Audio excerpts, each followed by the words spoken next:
Welcome to Turn a Page, the official comic book club for Nerd Initiative. Each week, the NI Bullpen will be covering the world of comics, talking to creators, deep diving into some fantastic stories, and much more. Now let's hand it over to the team and turn a page. And what is going on, everyone? It is Tuesday night, 8 p.m. Eastern Standard Time, and you are tuned in for an all-new edition of Turn a Page, the official comic book club for Nerd Initiative. My name is Ken M. You know me as the host of the ODPH podcast. I'm also Nerd Initiative editor-in-chief. Underneath me, like the Brady Bunch style, you know him as the host of Wrestling Night Live, but he's also one member of our illustrious comics review bullpen. Please give a warm welcome to the one and only Rich. It is Tuesday night, and I'm pumped to talk some comics. Indeed, indeed. And the last of our panel, it's in his contract. He has to do his own intro. Coming at you live and direct straight from the Sanctum of Awesome. My name's Off the Cuff Tom, Nerd Initiative's pop culture connoisseur. Ken, Rich, Mr. Schwartz, always a pleasure. Absolutely. And we are very fortunate enough to have an amazing guest on the line. You know his work because if you are a comic book fan, trust me, his story has got to be in your pull list. It has got to be in your collection. And there's even more incentive to go get it out because there's a brand new Kickstarter starting for the Cheersy winner for 2014 or 2024, rather, for the best Kickstarter project. And it is one that is near and dear to many fans' hearts because Armored Volume 1 is coming out in a hardcover edition. And we are so very fortunate enough to have the writer of this amazing story back on the show. Please give a warm welcome to the one and only Michael Schwartz. Michael, what is going on?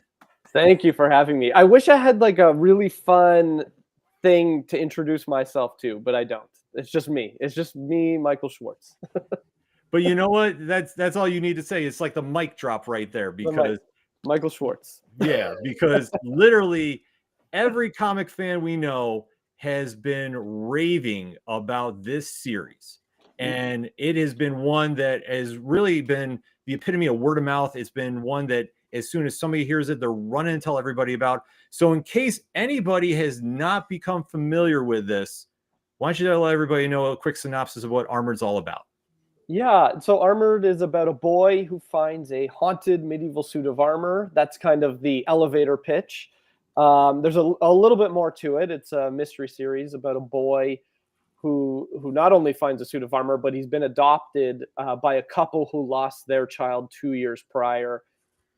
This child, Miles, died of unexplained. There was no one really knows how he died.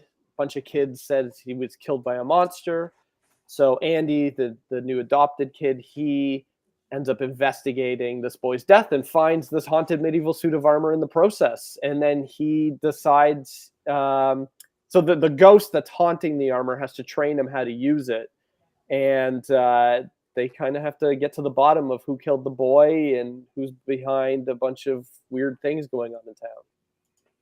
And it is so much more than that too. Like I say, it is an amazing read that literally after you pick up issue 1, there's no way you can put it down. Like it is that amazing. And then especially like now where it's gone to, I know Rich wants to talk a little bit about, there's a companion piece that kind of came out shortly thereafter the season, the first initial arc wrapped up. Yeah. We did I do a podcast called the Wizards, the Comics Guide. Sorry. Wizards, the podcast guide to comics. I am on some cold medication, so in case I'm not making sense, that's why. I do this podcast where we look at old Wizard magazines, and when I joined the podcast, the guys were like, we got to do a half issue. Let's do a half issue. I reached out to Clover, my publisher, and they're like, just do it. Go for it. And, I worked with Adam Pope, who is the co-host that created the podcast, and he help put this whole book together. I wrote the mini story that's at the front of the book, and then the back of the book, we just collaborated on creating all this extra Wizard magazine content. Yeah, that's it there. That's the one side. It's a flip book style. Yeah. And that was Kickstarter exclusive as well. There it is. Yeah.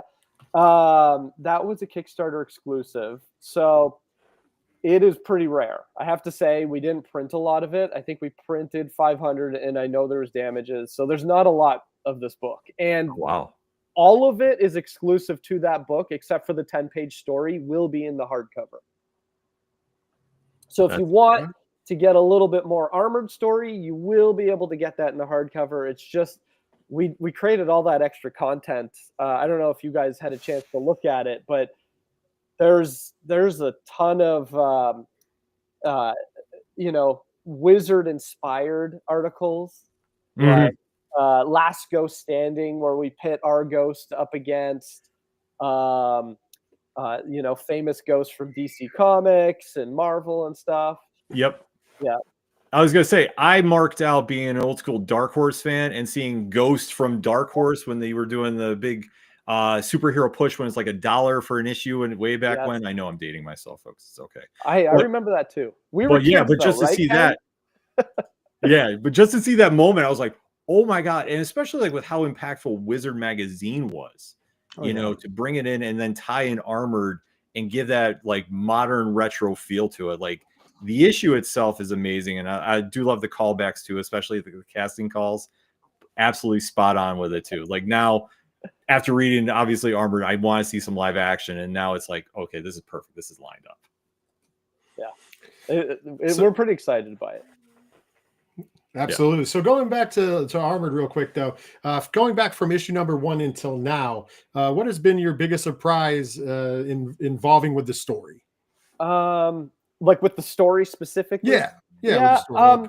How it it's not necessarily evolved too much. I had an outline when I started, but it definitely seeing, I had issue 1 written, and when Ishmael provided the art, it kind of guided me a bit more as to what his talents were. Like, how many panels per page I should be writing. He's does great work with splash pages. So I'm always like, I got to find a splash, but I'm also the type of writer where I'm like, I want to cram so much story into every issue, especially if I think I mentioned this before. I hate picking up a book and I'm like, now there's, I spent $6 and I don't even feel like the story started yet. It feels like it's going to start in issue 2. And so with this one, I just keep cramming stuff in. So it's really hard to find places to give Ishmael a chance for a big splash page. And in issue 6, which none of you have seen yet, he does like a double page splash. That's amazing. It's incredible. I can't wait to check that out. Yeah. So with, Armored covers a lot of aspects in different takes, whether it's, we look at being an orphan, or even with, Sir William being a ghost out of time, or dealing with, deaths especially. What's been the most challenging part for you to write? And balancing all that out. I think it's the biggest challenge was Sir William's dialogue. Like I really had pushed it pretty far at one point, and my editor pulled it back. He helped me pull it back to a safer spot where it was like this. Let's make it so that people can actually read this dialogue, because you could go really crazy with it. Oh, I just want to shout out Nightwing Stan over there. Yeah, good to see you on here. Shout out to Chris. Yep. Yeah, Chris, good to see you. I got to meet Chris at New York Comic Con, and at his place of work as well. I'm not gonna dox him, but okay. That's what it's called, right? When you No, you got it. Yeah. Well, I lost my train of thought completely. Thanks. Balancing out the story elements. Yeah. I don't know. Like I'm a story guy. I get a lot of like directors who come to me to help them flesh out their stories. That's kind of like my thing. So stories is already locked in place. Like the next arc is locked. It's not going to change. But I will say, and I may have mentioned this on the last time I was on, when Jay delivered his cover, Jay Lee. Don't talk to me. I'm disappearing. The Jay Lee cover, right? Yep, I can throw it up on screen here. Okay, throw it up on screen. When Jay provided that cover, the one on the left there, it gave me an additional idea for the second arc. And you're probably like, I don't know what it is. It's just Andy and the ghost, but it just like sparked something. And I was like, oh, that's what the villain does, because I have this new villain I introduced, and it just gave me a brand new idea. And then again, Ishmael, he came out of nowhere with a design and said, what do you think if this guy's in a wheelchair? And I was like, oh, I didn't think of that. Why? And he threw out this idea, and I was like, we're doing it.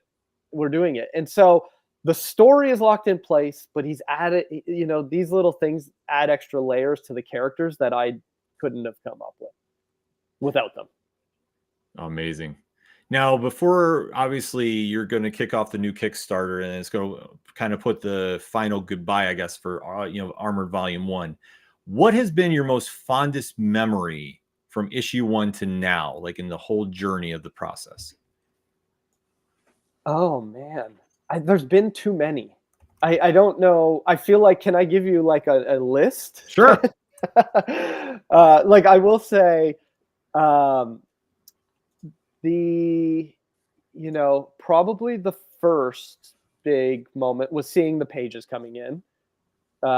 Second was when R.L. Stine sent me just his, he's like, hey, he sent me a message. Hey, I read the first issue. Here's what I think about the book.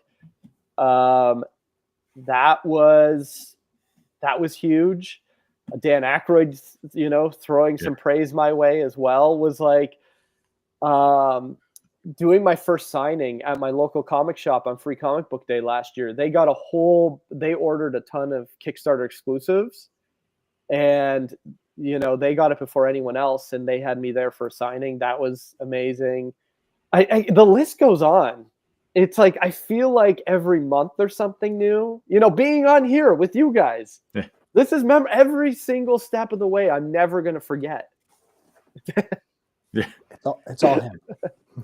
No, it's a team effort, but we have great guests on like you. I mean, that makes it part of the journey, because, experiencing this with you, vicariously as a reader, and seeing how like this has really grown so organically. And I can't stress that enough for anybody that's watching or listening in podcast form.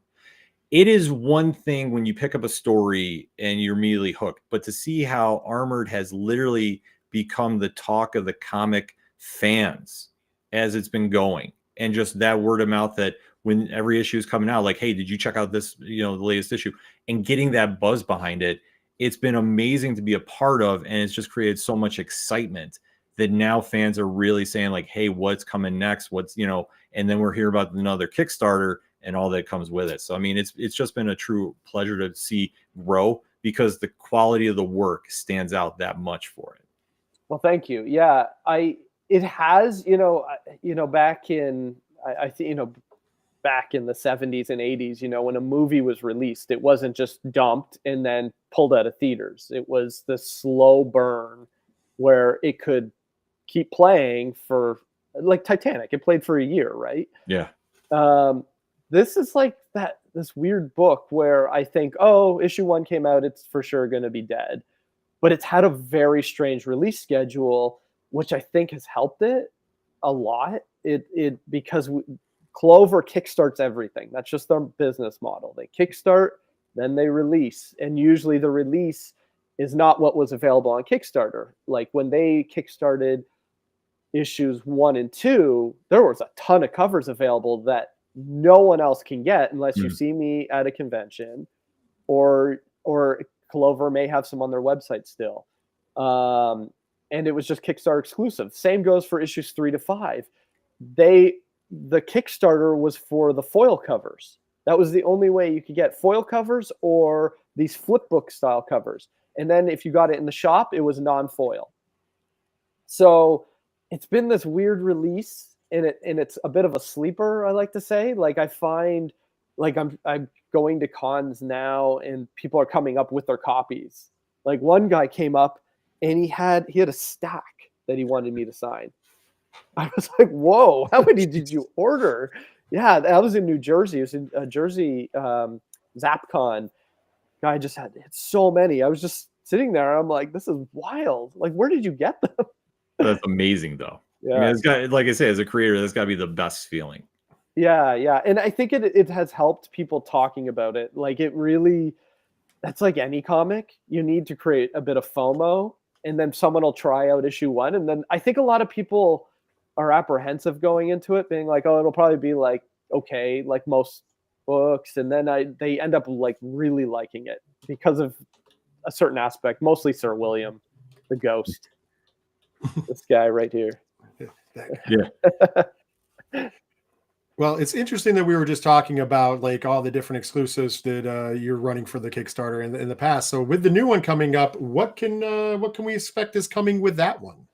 Okay, so I'm gonna tell you some stuff. So I will say there will be a dust jacket on this book. Ooh. So it will have, this is the artwork for the graphic novel, okay? But the Kickstarter is the place where you're gonna get a dust jacket with, I think it was one of the most popular covers based on Diamond. It was the one book that sold out at Diamond and Lunar. You cannot order it from either place, I'm pretty sure, anymore. So I don't want to reveal it yet, but I'm sure someone can put the pieces together. So that'll be a dust jacket that's exclusive to the Kickstarter. There will be new armored content. There will be a full new issue offered in this Kickstarter. And you will be able to get it in a package. You'll be able to get it as an add-on. And we don't know the plans yet after it. Like I do have to stress, like, you know, graphic novels are so important for comics in general that you don't see money in single issues. It really is the collected editions where the creators and the publishers will make a bit of money. I'm sure DC is making money off of Absolute Batman. They've made a killing selling all those, but you know, independents, they don't print that many Right, it's always copies. small runs, yeah. Yeah, it's small runs. So it is so important if you like the book, and I know it sucks to have to rebuy the same thing if you have it in single issues to buy the hardcover or trade paperback, but it is where this will help guarantee the next. I'm going to put this out there. There's going to be a second book. It's just how soon is the question. So if this does really well, it'll be really soon. If it you know does okay, it may just take me a bit longer because I produced the book myself. So it's just about how quick you want more content, really. But there will be new story in this Kickstarter. You will be able to get something new. Yeah. I mean, that's a prime example of why everybody should make sure in the liner notes of this episode, you want to make sure you click on and make sure to be notified when this goes day one. Because I mean, how would you not want to get brand new material along with the fantastic story? I mean, that's just a 1-2 combo you can't miss on. And I know a lot of people missed out on that half issue. Like, there's no that little 10-page story is only available in the hardcover or in the half issue, which I don't have many left. But Clover will be. They do have a few copies of the half issue that they're going to have as an add-on for anyone that missed the Kickstarter for the half issue. You will be able to add on. So jump on that if you want to get all those extras. Yeah. Hit notify me on the Kickstarter pre-launch page right now and jump on it. I say if you're interested. Absolutely. So with each campaign, you know, keep going on and on. What has been the biggest challenge for you going into it? Is it more the nerves of starting it, or is it the nerves at the ending? You know, we've had a lot of creators on who have done Kickstarters, and we absolutely love and support them. That's why we keep doing this. What's your biggest challenge going into this again? Oh, I think I get nervous with, you know, how many followers will we get in that pre-launch stage is always, you know, it's tough. I think most people that do it have an idea of what number they want. And I will say that between myself and Clover, the number has surpassed our expectations for this Kickstarter already. So, yeah, we had a number in mind and it blew past that like on day one. So it was, we've been very fortunate with this Kickstarter already that there is that traction. There seems to be the interest in the hardcover. But yeah, I think it's just nerves. Like, to me, I don't know what the challenge is other than I'm fortunate also Clover runs it, so they have to do fulfillment. I didn't do fulfillment. Adam Pope, the Wizards podcast guy, did all the fulfillment for the half issue. Oh man, it's too much work. We have a friend of the show who does his own fulfillment, so trust me. Yeah, we're doing it. we Oh, understand yeah. that pain all too well. A Yeah. lot. Yeah, I really appreciate Clover for doing that. Oh, absolutely. You know, I mean, we kind of gone over a bunch of different reasons why, but I mean, Kickstarter has become just so integral to comics, especially indie comics. And, you know, as a creator, you know, obviously you've highlighted some of the things, you know, whether it be exclusives or anything else, but as just on the creation part of it, what makes Kickstarter such an attractive vehicle for putting out independent work? I think it targets the fans directly, and I think that's really important to have that connection. Stores, I think, are super important as well, but it's so unfortunate how many are either going straight to pre-orders or like you can't. There's just not. They just don't either have the money or the space to just fill their racks. Like I know my local shop now, you have to pre-order it. If you're not pre-ordering it, they may get 1 or 2 copies. So it's really important to be able to target it. It also gives a bit of a gauge for the publisher. Like I'm speaking more for a publisher that's kickstarting, right? Like if you see Dynamite did a Kickstarter for their Thundercats, right? And they just did the Transformers, which were huge. But it gives them an idea of like the interest too, I imagine. Like we know this is a solid product we have here. We know that that will have legs in stores or I think it's just it's hard. I'm not an expert on it by any means. I think there's some people that do their own Kickstarters that have been doing it for years that probably have way more to say than me.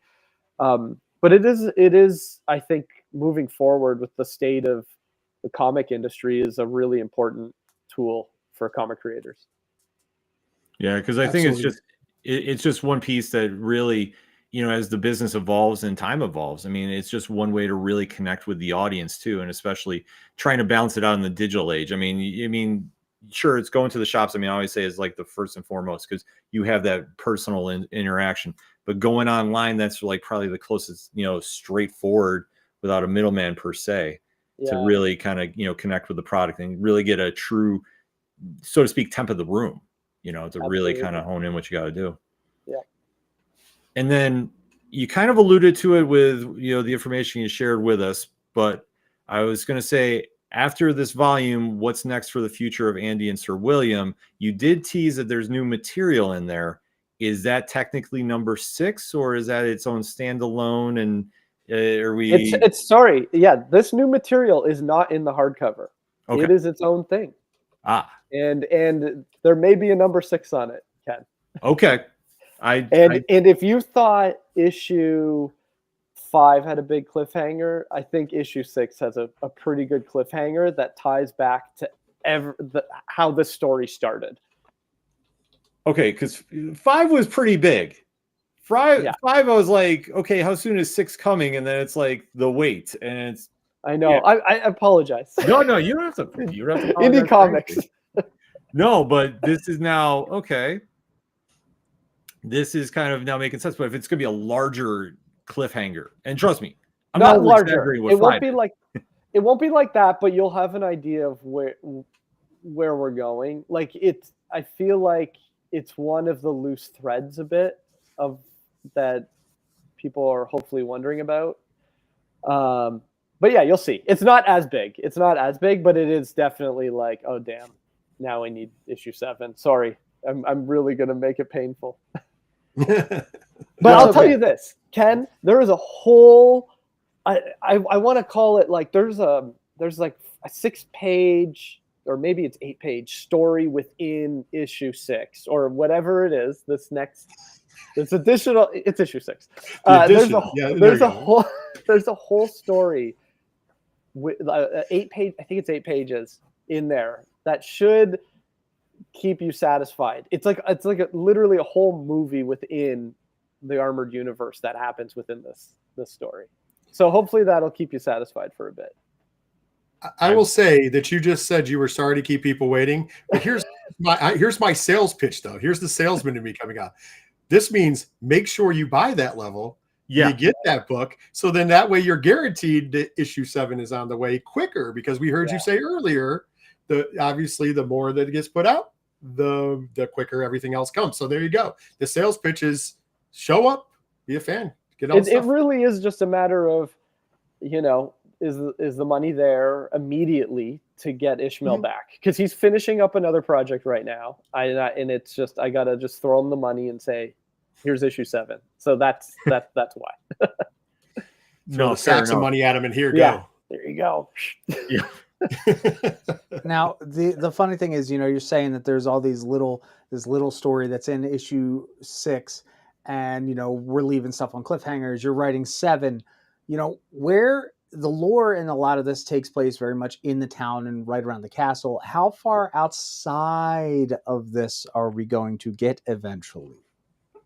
Oh, are we keeping it self-contained to the town and the castle and the city, or are we going to grow on this? Are we going down the M5 at some point? I will say that within this issue, that story is set completely outside of the world.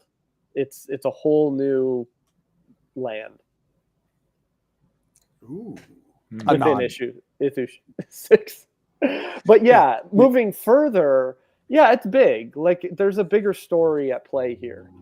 And then it goes really big, I think. It's just a matter of at what point. I really hope, this book will be available, at Barnes and Noble and all the bookstores, I presume. So I really hope it has legs there too, and that people will pick it up. And then I can just keep releasing it, just keep going.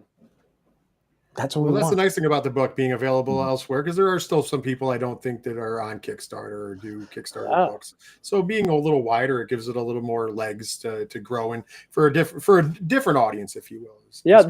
There's people at Comic-Cons I've met who really only buy comics at Comic-Cons. I realize they don't go to their local shop too often. They just pick up back issue bins and then books from creators. And so I've met a lot of new comic readers that way as well.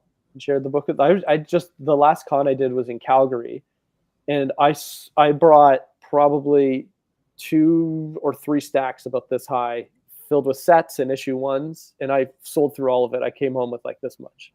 Nice. So it's getting out there. Check baggage. Yeah, exactly.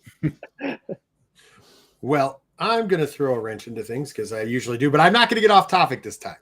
We're going to stay on topic. Okay. We've talked a lot about Armored, and we could talk more, and we're probably going to talk a lot more about Armored. But now you've alluded to the not issue 6 that's there and continuing the story on. But my question is, what else do you have in the works outside of the Armored universe, if you will? So if you go to my Instagram, I actually shared a page for my next book. It's a book I wrote with my partner, Rachel Schaefer. This is a story that we came up with years ago. And then I work in visual effects, and if you guys know anyone in the visual effects industry, it just has tanked. It's just, the whole film industry is crazy right now. And I got laid off, and I was like, hey, we should finally tell that story. You want to make it a graphic novel? And we just got to work, and I will tell you this. It's about, I think it's a 165-page story.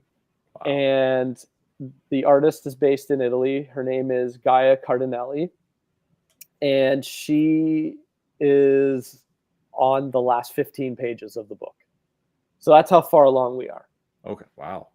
I will also tell you this. Tula Lotte does the cover.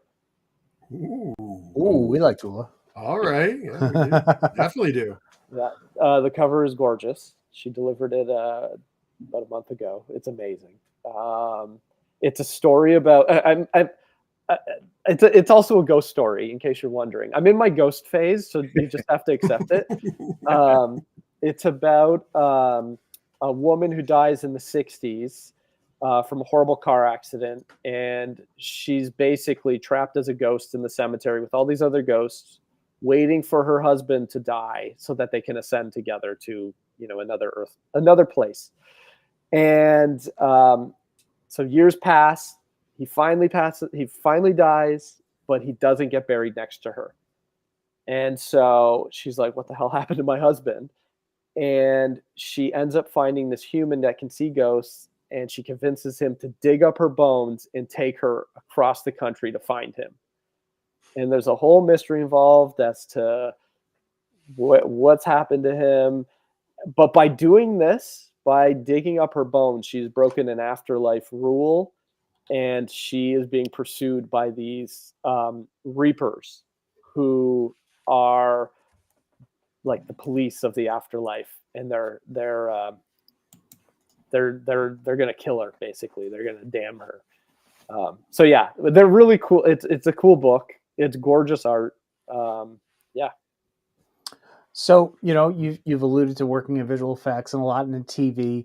How much has that helped or hindered you in your writing? Because you might see it visually, but what is it from putting it from your mind to the page, and or vice versa?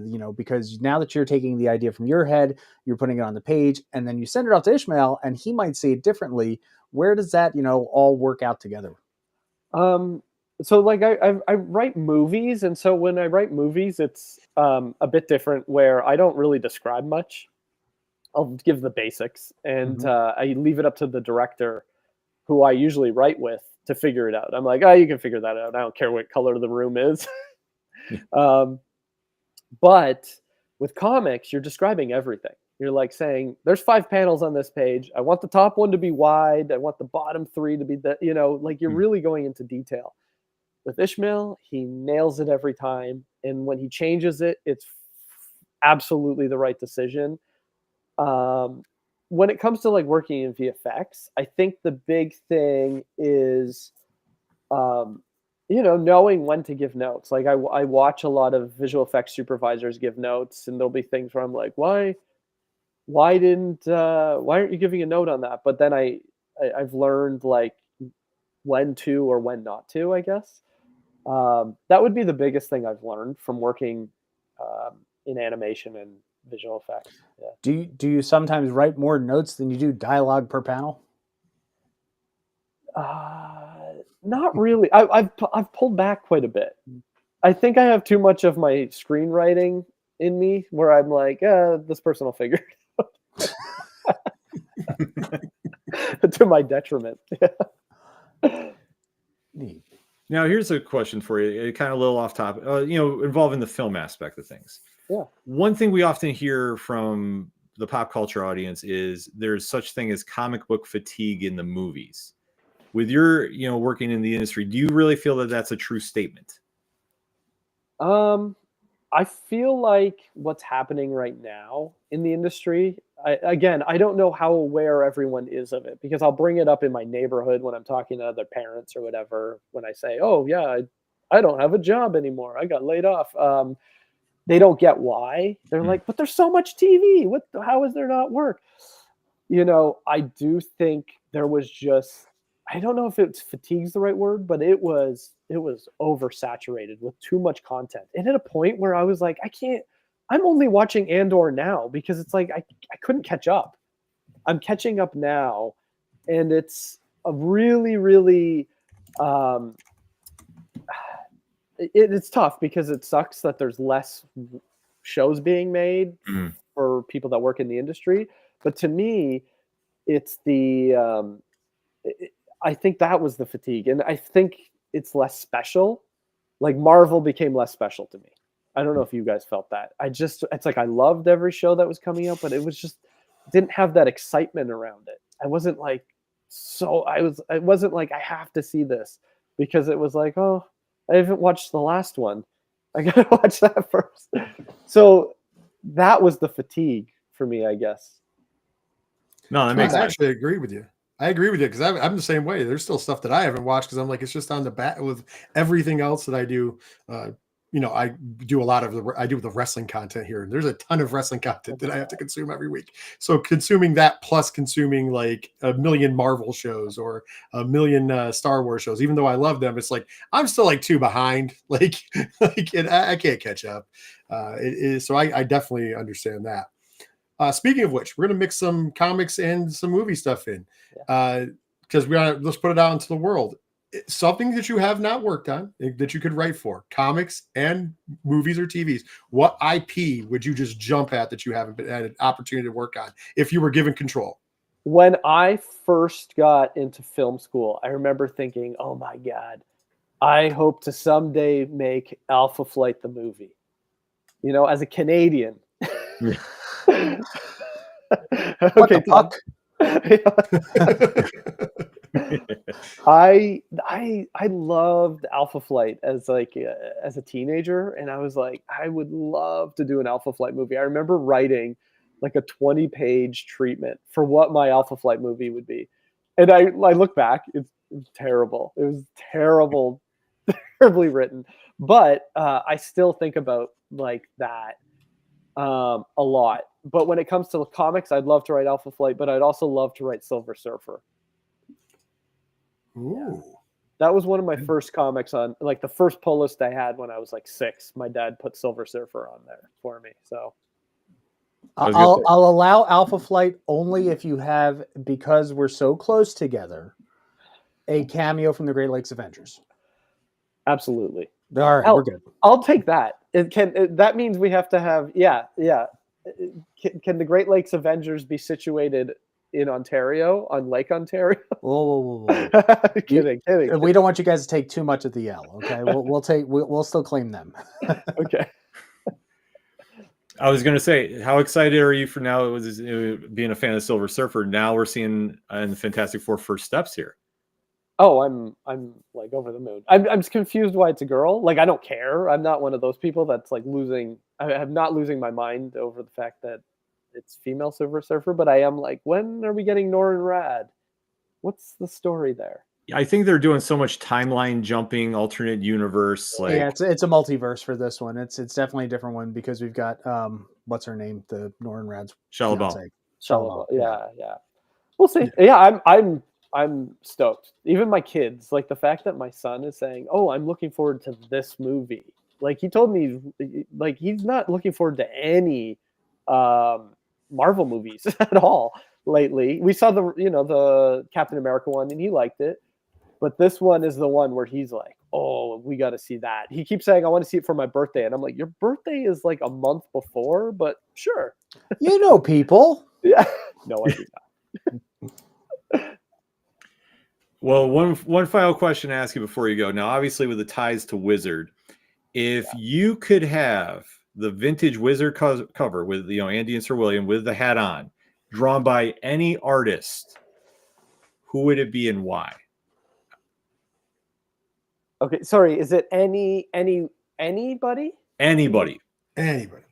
Oh, Anybody. Well, it would have to be McFarlane. Okay. It would Alex Ross or McFarlane. I remember driving to Florida as a kid and reading Marvels in the back seat and just being like, "This is amazing." And Okay. Spawn, I would bring stacks of Spawn with me to cottages every summer. So let's do that question all the way around the panel. Ken? Oh, who? The McFarlane one I think is a great one. I would almost say like a Joey Madrea from Battle Chasers. Oh wow. Okay. Yeah, I would go for him. Would he deliver on time? See, that That's a great one. I don't know. For me, that's a hot seat question. I'm going to go with an unconventional one, and I'm not even just trying to tie wrestling in, but I know he does a lot of cover work for our good friend Michael Kingston, Jerry the King Lawler. I've seen some of his like his kind of fantasy stuff that he's done on the side, and I think he does really an amazing job in art. So I'd like to see that because it's just somebody that's outside the box. I didn't even know that Jerry the King Lawler does art. So He does a lot of it. He's throw really me one good. of those covers. Really good, really good. For me, it's kind of obvious. I mean, I know that you guys probably guessed one, Alex Ross. Yeah. Right. We all know how much I love him. I mean, my wife got me an anniversary gift of one of his covers. But like an original? No, not an original. Okay. Not an original. No. I was like, wow. We just celebrated the Steel anniversary, so she got me a copy of Man of Steel that was signed by Alex Ross. That's awesome. So yeah, because it was Steel anniversary. The other one, Dan Mora. I think, a more modern take, and knowing my affinity for a lot of his stuff. Yeah. So it's an old school and a new school. Clover Press just did a Jorge Jimenez DC Art of book. Yep. And I was like, damn, this would have been a really cool cover too. Yeah. Oh man. Well, that proves why everybody needs to go out and support the Kickstarter. So maybe we'll have an armored pinup book. I mean, I'll just throw the karma out there to get some of the different artists to come in. Maybe do like a whole wizard thing with it. Yeah. I mean, be something wild. Now I'm actually thinking armored Spawn crossover, like seeing Spawn confront Miles. Well, did you notice the little cameo? Did you notice the cameo of Todd McFarlane? Yeah, that's why I'm like, I like seeing little footnotes like that, but we got to really make this happen. And it's really going to center around everybody going out and signing up for this Kickstarter when it goes live. This is one you seriously don't want to wait the last minute on. Jump on it early. Make sure you get your copies ordered and support Michael and this fantastic story. Because trust us, we're not saying this overhyping it. You pick up an issue of Armored, you're going to be blown away. We need more of this at the shops. We need more of it at conventions to get signed. We really want to make sure this story is one of the most talked about books of 2025 and beyond. Thank you. Thank you, guys. Oh, absolutely. Michael, thank you so much for coming on. Definitely, we're going to have you back on a little later in the year to recap about where Armored's at and so much more. Awesome. And we can't stress enough, in the QR code that you're seeing on the screen right now, that'll take you right to the Kickstarter. It is in the liner notes of this YouTube episode and in the podcast when it jumps out. So what are you waiting for? Click, sign on, thank us later. And on behalf of Rich and Tom and myself, thank you as always for catching another edition of Turn a Page. And we'll end it like we always do. When you're at a comic shop and you have a great issue in your hand, such as Armored by Clover Press and Michael Schwartz, and you see somebody struggling to find something, hand them a copy. Tell them turn a page. We'll see you next time. I'm out.